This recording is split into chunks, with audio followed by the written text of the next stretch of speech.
नमस्कार दर्शक मित्रों, मैं हूं दिया खटवानी और स्वागत है आपका के न्यूज में। चलिए गौर करते हैं राजस्थान की बात पर। राजस्थान के मुख्यमंत्री अशोक गहलोत के भाई से फर्टिलाइजर घोटाले में परिवर्तन निदेशालय ने सोमवार को पूछताछ की। मुख्यमंत्री अशोक गहलोत ने पर्यटन विभाग, पुलिस प्रशासन से कहा है कि राजस्थान में लपकों की ऐसी हालत कर दो कि लपका नाम का कोई व्यक्ति राजस्थान के अंदर नहीं रहे। पंजाब के बाद अब कांग्रेस हाईकमान राजस्थान की खींचतान दूर करने के लिए सरकार और संगठन में बदलावों पर फोकस करेंगे। प्रदेश कांग्रेस और सरकार में चल रही उठापटक के बीच प्रस्तावित मंत्रिमंडल विस्तार पर सबकी निगाहें टिकी हुई है। थार के रेगिस्तान में इन दिनों भारतीय सेना की कब मिसाइल की गूंज सुनाई पड़ रही। करीब 3 गुना तेज रफ्तार के साथ जमीन से हवा में अपने लक्ष्य की तरफ बढ़ रही मिसाइल एक अलग ही रोमांच का एहसास करा रही है। तो चलिए गौर करते हैं अब मुख्य समाचारों पर। राजस्थान के मुख्यमंत्री अशोक गहलोत के भाई से फर्टिलाइजर घोटाले में परिवर्तन निदेशालय ने सोमवार को पूछताछ की। ईडी के दिल्ली ऑफिस ने नोटिस जारी कर बुलाया था। अग्रसेन गहलोत ने ईडी के दिल्ली ऑफिस में व्यक्तिगत रूप से पेश होकर जवाब पेश किया है। आगे भी ईडी उन्हें पूछताछ के लिए बुला सकती है। पिछले साल ही ईडी ने अग्रसेन गहलोत के खिलाफ केस दर्ज किया था। पिछले साल जुलाई में अग्रसेन गहलोत के जोधपुर में फार्म हाउस और फर्मों पर ईडी ने छापेमारी की थी। यह छापेमारी पिछले साल उस वक्त हुई थी जब सचिन पायलट खेमे की बगावत के वक्त कांग्रेस विधायक बाड़ेबंदी में थे। उस वक्त कांग्रेस ने बदले की भावना से कार्रवाई के आरोप लगाए थे। फर्टिलाइजर घोटाले में ईडी अग्रसेन गहलोत को फिलहाल गिरफ्तार नहीं कर सकते। राजस्थान हाईकोर्ट की जोधपुर बेंच ने हाल ही में अग्रसेन गहलोत की गिरफ्तारी पर रोक लगाई थी। हाईकोर्ट में गहलोत ने ईडी की जांच में सहयोग करने का वादा किया था। किसानों को सब्सिडी पर दिया जाने वाला फर्टिलाइजर एक एक्सपोर्ट पर प्रतिबंधित है। ईडी में दर्ज मामले के अनुसार अग्रसेन गहलोत पर प्रतिबंधित सब्सिडी वाला फर्टिलाइजर निर्यात करने का आरोप है। अग्रसेन गहलोत के स्वामित्व वाली कंपनी ने बड़ी खेप निर्यात की थी। वह इंडियन पोटाश लिमिटेड के ऑथराइज्ड डीलर थे। आरोपों के मुताबिक अग्रसेन गहलोत की फर्म ने साल 2007 में से 2009 के बीच रियायती दरों पर पोटाश वाला फर्टिलाइजर खरीदा और इसे किसानों को देने की जगह दूसरी कंपनियों को बेचा। इसका दूसरे देशों को निर्यात भी किया। मुख्यमंत्री अशोक गहलोत ने पर्यटन विभाग, पुलिस प्रशासन से कहा है कि राजस्थान में लपकों की ऐसी हालत कर दो कि लपका नाम का कोई व्यक्ति राजस्थान के अंदर नहीं बचे। गहलोत ने राजस्थान की टूरिज्म के लिए रोडों के बने लपकों को लेकर सख्ती बरतने के निर्देश दिए हैं। गहलोत ने वर्ल्ड टूरिज्म डे पर स्टेट लेवल के कार्यक्रम को संबोधित करते हुए पर्यटन और पुलिस विभाग से कहा है कि किसी जमाने में लपकों का बहुत बड़ा आतंक था। सरकार ने कानून के संशोधन भी किया है। गहलोत ने कहा कि मैं चाहूंगा कि लपकों की ऐसी हालत कर दो कि लपका नाम का कोई व्यक्ति राजस्थान में नहीं रहे। उन्होंने कहा कि ऐसे इसलिए कह रहा हूं क्योंकि बाहर से जो टूरिस्ट आते हैं लपका उन्हें ठगवाते हैं, दुकानदारों से लुटवाते हैं। 50% तक का कमीशन लपके और कुछ बस वाले दुकानदारों से लेते हैं। लपके टूरिस्ट की खरीदारी के लिए वहीं लेकर जाते हैं, गाड़ियां खड़ी करते हैं जहां से उन्हें कमीशन मिलता है। गहलोत ने यह भी साफ किया कि मुझसे ज़्यादा तो यहां मौजूद डिपार्टमेंट के लोग इस बारे में जानते हैं। पर्यटन विभाग federation of hospitality and tourism of Rajasthan की पार्टनरशिप में मार्च 2022 में राजस्थान डोमेस्टिक टूरिज्म मार्ट लगाएगा। यह देश में सबसे बड़ा टूरिज्म मार्ट होगा। फेडरेशन राजस्थान की टूरिज्म प्रमोशन के लिए इंटरनेशनल रोड शो भी करेगा।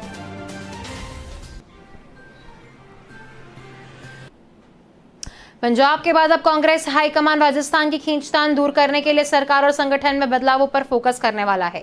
राजस्थान में मुख्यमंत्री अशोक गहलोत और सचिन पायलट खेमों के बीच जारी खींचतान को कम करने अब सत्ता संगठन में बदलाव होना है। मंत्रिमंडल फेरबदल से लेकर संगठन और सरकार के स्तर पर बड़े पैमाने पर अगले महीने से नियुक्तियों की शुरुआत हो सकती है। जनता को मैसेज देने के लिए कांग्रेस हाईकमान सभी मंत्रियों से इस्तीफे लेकर नए सिरे से मंत्रिमंडल बनाने के लिए कह सकता है। अभी इस पर अंतिम मोहर लगाना बाकी है। सरकार के स्तर पर किए जाने वाले बदलावों के 3 फॉर्मूले तैयार किए गए हैं। पहला आइडिया गहलोत मंत्रिमंडल के सभी मंत्रियों से इस्तीफा लेकर नए सिरे से मंत्रिमंडल बनाना है। दूसरा आइडिया विस्तार कम फेरबदल का है, जिसमें कुछ नॉन परफॉर्मर मंत्रियों को हटाकर उनकी जगह नए चेहरों को मौका देने का है। तीसरा आइडिया बिना हटाए केवल विस्तार का है, जिसमें केवल खाली पड़े 9 मंत्रियों के पदों को भरने की बात है, लेकिन तीसरे बिंदु पर राहुल गांधी सहमत नहीं है। राजस्थान के बदलावों पर अक्टूबर में शुरुआत तय मानी जा रही है। अभी तक दिल्ली में लॉबिंग और बैठकों का दौर जारी है, लेकिन हाईकमान के स्तर पर फाइनल फैसला होना बाकी है। गहलोत सरकार मंत्रिमंडल के फेरबदल या विस्तार के साथ संगठन में खाली पड़े जिला और ब्लॉक अध्यक्षों के पदों को भी भरा जाना है। इन सब पर अक्टूबर में ही फैसला करने की तैयारी है। प्रदेश कांग्रेस में और सरकार में चल रही उठापटक के बीच प्रस्तावित मंत्रिमंडल विस्तार पर सबकी निगाहें टिकी हुई है। हालांकि इसका ऐलान अब तक नहीं हुआ है, लेकिन नेता प्रतिपक्ष गुलाब चंद कटारिया का कहना है कि जिस दिन मंत्रिमंडल विस्तार हुआ उसी दिन यह सरकार जाएगी। यदि मंत्रिमंडल विस्तार मामले में मुख्यमंत्री उड़े रहे तो वे भी जाएंगे। प्रदेश में चल रही सियासी उठापटक के बीच नेता प्रतिपक्ष गुलाब चंद कटारिया का यह बयान अपने आप में काफी महत्वपूर्ण माना जा रहा है। हालांकि कटारिया पूर्व में भी इस तरह के बयान कई बार दे चुके हैं, लेकिन इस बार उन्होंने यह दावा किया है कि उनकी बात 100% सही निकलेगी। जयपुर में पत्रकारों से बातचीत के दौरान कटारिया ने कहा कि दिल्ली और राजस्थान के बीच कांग्रेस पार्टी में जिस तरह के हालात दिख रहे हैं, उससे मेरी बात 100% तक नहीं रहेगी। कटारिया ने कहा कि मैं कोई भविष्यवाणी नहीं कर रहा हूं, लेकिन जिस प्रकार से मैंने परिस्थितियों का आकलन किया है उसे परिणाम यही निकलेगा। गौरतलब है कि प्रदेश सरकार, कांग्रेस और सरकार में इन दिनों जल्द ही मंत्रिमंडल विस्तार को लेकर सुगबुगाहट है। जिस तरह पंजाब कांग्रेस और सरकार में कांग्रेस आगमन द्वारा बदलाव किया गया, उसके बाद राजस्थान कांग्रेस और सरकार में भी बदलाव की चर्चाएं चल रही है। हालांकि राजस्व मंत्री हरीश चौधरी और खेल मंत्री अशोक चांदना सहित कई विधायक अपने बयान में मुख्यमंत्री अशोक गहलोत की मजबूती का दावा कर चुके हैं।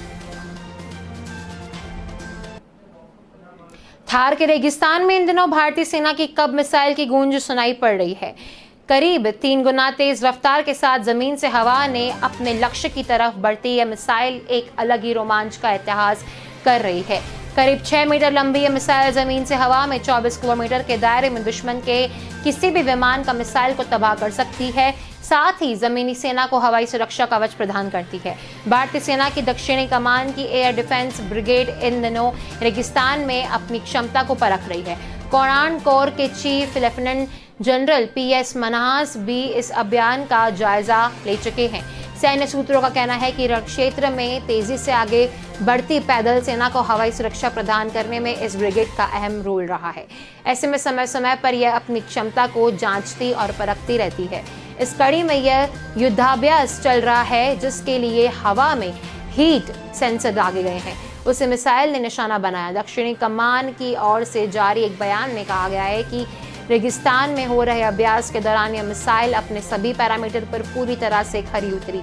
सेना की तरफ से जारी मिसाइल के वीडियो को देख रहे सैन्य विशेषज्ञों का कहना है कि यह रूस से बनी कब मिसाइल है, काफी समय से भारतीय सेना के पास में है। दुश्मन के किसी भी मिसाइल और फाइटर जेट को हवा में ही तबाह करने की पूरी तरह से क्षमता रखती है।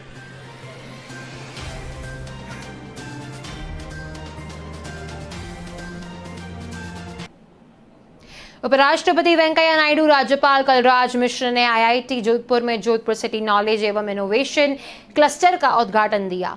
यहां उपराष्ट्रपति वेंकैया नायडू ने कहा कि आने वाले समय आर्टिफिशियल इंटेलिजेंस का है। ये तकनीक हर क्षेत्र में आगे आने वाली है। 2035 तक भारतीय अर्थव्यवस्था में यह तकनीक महत्वपूर्ण होगी। उन्होंने कहा कि यह सही है कि यह तकनीक जॉब कम करती है, लेकिन इससे भविष्य में काम भी बढ़ेंगे। भारत का युवा जो लगातार अपग्रेड हो रहा है, खासकर डेटा साइंस में, उनके लिए बहुत फायदेमंद होगा। इस तकनीक से नए स्टार्टअप्स आएंगे। उन्होंने कहा कि आर्टिफिशियल इंटेलिजेंस पावर आने वाले समय में सरकार की नीतियों में भागीदारी भी निभाएंगी। इससे कृषि, स्वास्थ्य और गवर्नेंस में बहुत लाभ होगा। IIT जोधपुर में आयोजित समारोह में उपराष्ट्रपति ने कहा कि तकनीक का अंतिम लक्ष्य आम आदमी के जीवन को खुशहाल बनाना है। सरकार भी इसमें काम कर रही है। कृषि के क्षेत्र में तकनीकी उत्पादन बढ़ेंगी, जिससे किसानों का जीवन स्तर बनेगा। नायडू ने कहा कि बैंक का काम तकनीक से आसान हुआ है। जब देश में खाते खोले गए तो कुछ लोगों ने कहा कि इससे क्या होगा, लेकिन आज इससे बहुत फायदा हो रहा है। सरकारी योजनाओं में सीधे मदद लाभार्थी के खाते में जा रही है। ये बहुत बड़ी बात है। उन्होंने कहा कि IIT जोधपुर के अन्य शैक्षणिक संस्थानों के साथ मिलकर जो काम हो रहा है वह सराहनीय है, जब मिलकर स्किल पर काम कर रहे हैं।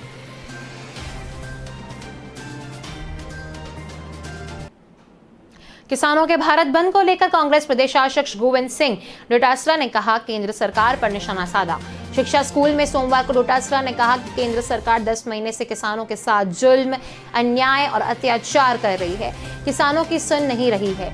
ऐसे अत्याचार तो आजादी से पहले अंग्रेज भी नहीं करते थे। केंद्र सरकार को इस जुल्म का खामियाजा भुगतना पड़ेगा।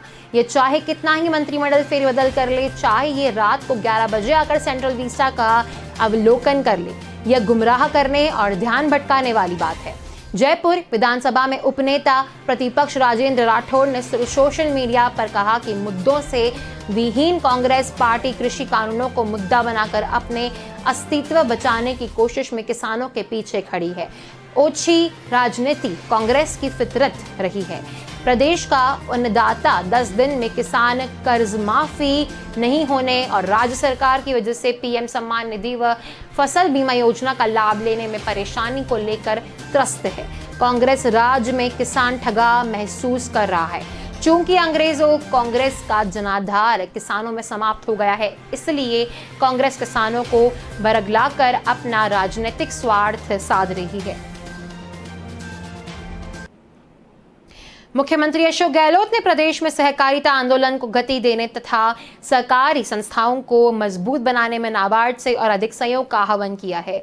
उन्होंने कहा कि सहकारिता के माध्यम से प्रदेश के विकास से जुड़ी परियोजनाओं में नाबार्ड और अधिक सशक्त एवं सक्रिय भागीदारी निभा सकता है। गहलोत से सोमवार को मुख्यमंत्री निवास पर नाबार्ड के चेयरमैन डॉक्टर GR चिंतला ने मुलाकात की। इस दौरान मुख्यमंत्री ने कहा कि राज्य सरकार प्रदेश में सहकारी संस्थाओं को बढ़ावा देने तथा उनके वित्तीय सशक्तिकरण के लिए लगातार प्रयास कर रही है। उन्होंने नाबार्ड चेयरमैन से प्रदेश से ग्राम सेवा सहकारी संस्थाओं के विस्तार तथा उनके कंप्यूटरीकरण में सहयोग के लिए कहा।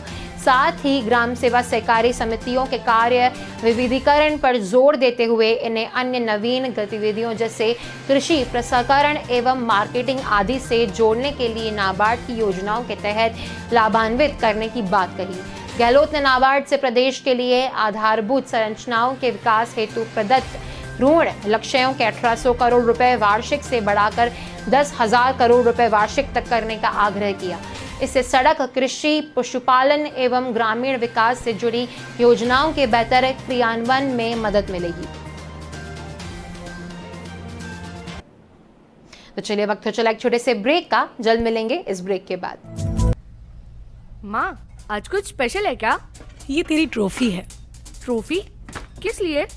क्योंकि तू दिन भर भागता रहता है। तू सुबह उठ के स्कूल के लिए भागता है, क्लासरूम में तेरा दिमाग भागता है, बाहर तू बॉल के पीछे भागता है, स्कूल से घर के लिए, फिर ट्यूशन के लिए, फिर खेलने के लिए।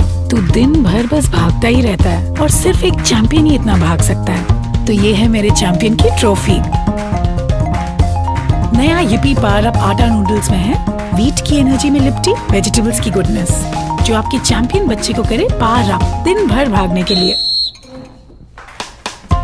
It's better no? नया Sunfeast yippee power up from ITC।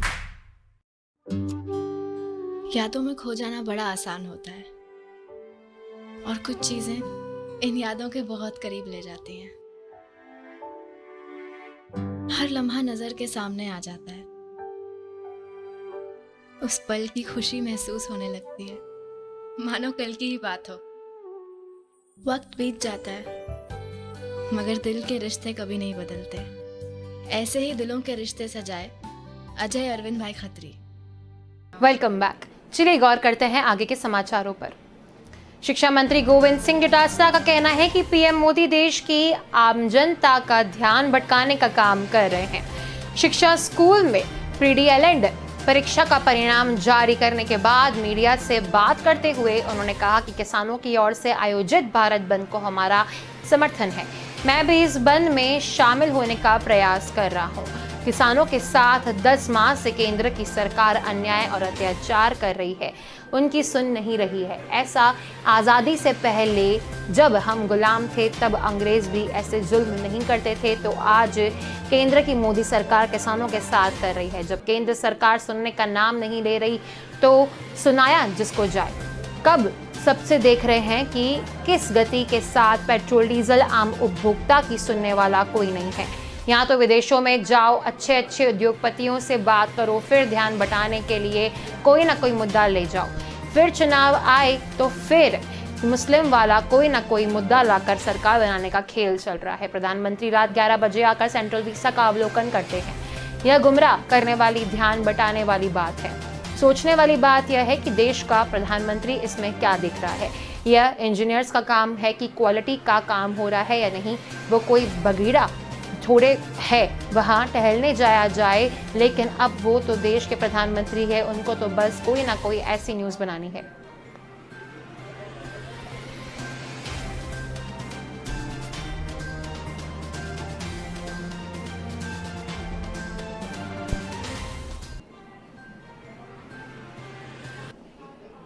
शहर में एकीकृत सफाई व्यवस्था लागू करने की कोशिशों में जुटे मेयर अभिजीत कुमार ने कहा कि कुछ पार्षद इसे बेहद खर्चीली बताकर लोगों को गुमराह कर रहे हैं, जबकि शहर में चल रही पारंपरिक सफाई व्यवस्था में बदलाव समय की मांग है। उन्होंने सफाई दी है कि किसी एक शहर के लोगों से कोई शुल्क नहीं लिया जाए, बल्कि बीट सिस्टम लागू रहने से बेहतर काम होगा। हाथ ही घड़ी से स्टाफ की उपस्थिति दर्ज होगी। सभी कर्मचारी यूनिफॉर्म, जूते और जीपीएस सुविधा से लेकर लेस नजर आएंगे। इसमें भ्रष्टाचार की गुंजाइश भी नहीं रहेगी। उल्लेखनीय है कि प्रस्ताव एकीकृत सफाई व्यवस्था का प्रस्ताव 29 सितंबर को होने वाली बोर्ड मीटिंग के फिर लाया जाएगा। मेयर सोमवार को यहां एक निजी होटल में मीडिया कर्मियों से बात करेंगे। उन्होंने कहा कि इंदौर, भोपाल, अहमदाबाद, सूरत, बड़ौदा और विदिशा शहरों का दौरा करने तथा एक्सपर्ट्स की सलाह मशवरा करके ही उन्होंने भरतपुर में एकीकृत सफाई व्यवस्था लागू करने का फैसला किया। इसकी डीपीआर भी बनवाकर जून में ही मंजूरी के लिए आगे भेजी थी। देश भर में चल रहे आजादी के अमृत महोत्सव के अंतर्गत जयपुर में सीआरपीएफ जवानों ने भी मंगलवार को साइकिल रैली निकाली। खास बात यह रही कि हाईवे पर इस साइकिल रैली में खुद भाजपा प्रदेश अध्यक्ष और आमेर से भाजपा विधायक सतीश पुनिया शामिल हुए। पुनिया ने जवानों के साथ हाईवे पर साइकिल चलाकर पर्यावरण संरक्षण और स्वास्थ्य जीवन की संदेश दिया।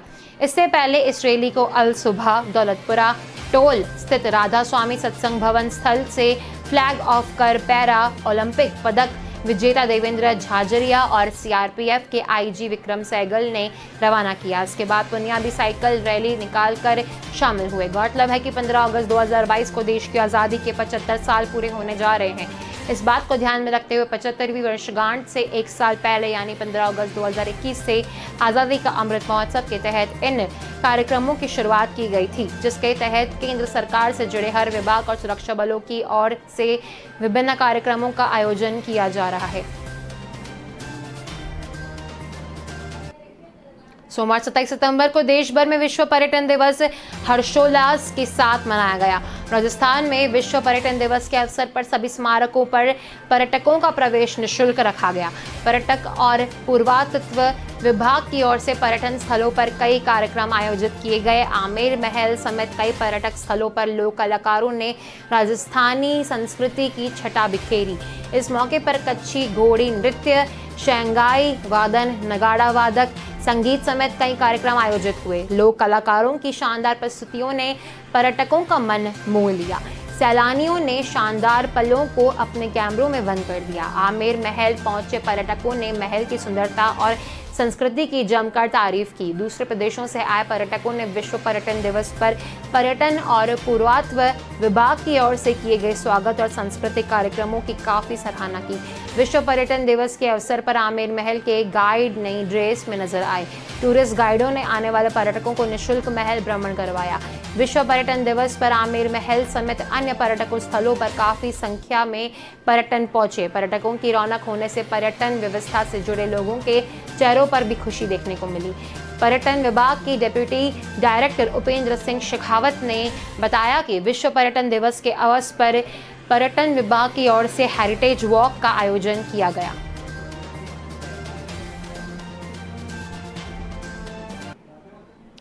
चुनाव आयोग ने प्रदेश में 2 विधानसभा सीटों पर होने वाली उपचुनाव की तारीखों का ऐलान कर दिया है। प्रदेश की पहल बार वल्लभनगर और दरियाबाद विधानसभा सीटों पर 30 अक्टूबर को मतदान होगा और 2 नवंबर को मतगणना के बाद रिजल्ट जारी किया जाएगा। चुनाव आयोग की ओर से जारी कार्यक्रम के तहत दोनों सीटों पर उपचुनाव के लिए 1 अक्टूबर को अधिसूचना जारी की जाएगी, जिसके साथ नामांकन दाखिल करने का कार्य भी शुरू होगा। नामांकन दाखिल करने की अंतिम तारीख 8 अक्टूबर रहेगी। वहीं 11 अक्टूबर को दाखिल किए गए नामांकन पत्रों की स्क्रूटनी होगी। 13 अक्टूबर नामांकन वापसी की अंतिम तारीख तय की गई है। गौरतलब है कि प्रदेश में ये दोनों ही सीट विधायकों के निधन के बाद खाली गई है। इसमें वल्लभनगर सीट पर कांग्रेस विधायक राजेंद्र सिंह शेखावत शक्तावात का निधन हुआ था। वहां दरियाबाद सीट पर भाजपा के विधायक गौतम लाल मीणा का पिछले दिनों निधन हुआ था, जिसके बाद से ही दोनों ही सीटें खाली चल रही हैं। अलवर में ट्रैफिक की वजह से कमला देवी महाविद्यालय केंद्र पर आरईटी का पेपर देरी से पहुंचा था। इसकी वजह से वहां के अभ्यर्थियों ने पहली पारी की परीक्षा देने से इनकार कर दिया। अब शिक्षा विभाग जिला नोडल एजेंसी की मदद से अलवर के डाकीवाड़ा केंद्र पर फिर से परीक्षा का आयोजन करेगा। इसमें कमला देवी महाविद्यालय केंद्र के लगभग 600 अभ्यर्थी फिर से परीक्षा देंगे। शिक्षा मंत्री गोविंद सिंह डोटासरा ने सोमवार को बताया कि अलवर में हाईवे पर ट्रैफिक की वजह से पेपर समय पर नहीं पहुंच पाया था। वहां मौजूद अभ्यर्थियों ने परीक्षा देने से मना कर दिया। सरकारी लापरवाही की वजह से पेपर नहीं देने वाले लगभग 600 छात्र फिर से परीक्षा दे सकेंगे। शिक्षा मंत्री ने बताया कि राजस्थान में रीट सिर्फ एक परीक्षा नहीं बल्कि उत्सव बन गया है। देश भर के 25 लाख से ज्यादा अभ्यर्थी शामिल हुए हैं। ऐसे में रीट को Guinness book of world record में शामिल किया जाना चाहिए। उन्होंने कहा कि राजस्थान में छिटपुट घटनाओं को छोड़ शांतिपूर्ण तरीके से परीक्षा संपन्न हुई है। ऐसे में सरकार अब लापरवाह लोगों के खिलाफ कार्रवाई की तैयारी कर रही है। राजस्थान में पेट्रोल डीजल की कीमतों में फिर से बढ़ोतरी का दौर शुरू हो गया है। मंगलवार को जयपुर में डीजल की कीमत में 27 और पेट्रोल की कीमत में 22 पैसे इजाफा हुआ है। इसके बाद जयपुर में पेट्रोल 101 रुपये 35 पैसे जबकि डीजल 98 रुपये 80 पैसे प्रति लीटर पर पहुंच गया है। डीजल के दाम आज लगातार तीसरी बार बढ़े हैं। वहीं पेट्रोल की कीमत में आज 22 दिन बाद बदलाव हुआ है। दुनिया भर में क्रूड ऑयल के दाम एक बार फिर बढ़ने लगे हैं। इसी का नतीजा है कि कच्चे तेल का बेंचमार्क ब्रेंट क्रूड शनिवार को $78 प्रति बैरल के लेवल को पार कर $79.36 पर पहुंच गया है। कच्चा तेल 3 साल के रिकॉर्ड हाई पर पहुंच गया है। इससे पहले सितंबर 2018 में इसे $80 पर पहुंचा था। ऐसे में कच्चे तेल के दाम बढ़ने से आने वाले दिनों में पेट्रोल डीजल के दाम और बढ़ सकते हैं। तो अभी के समाचारों में बस इतना ही। अधिक जानकारी के लिए देखते रहिए के न्यूज़। नमस्कार।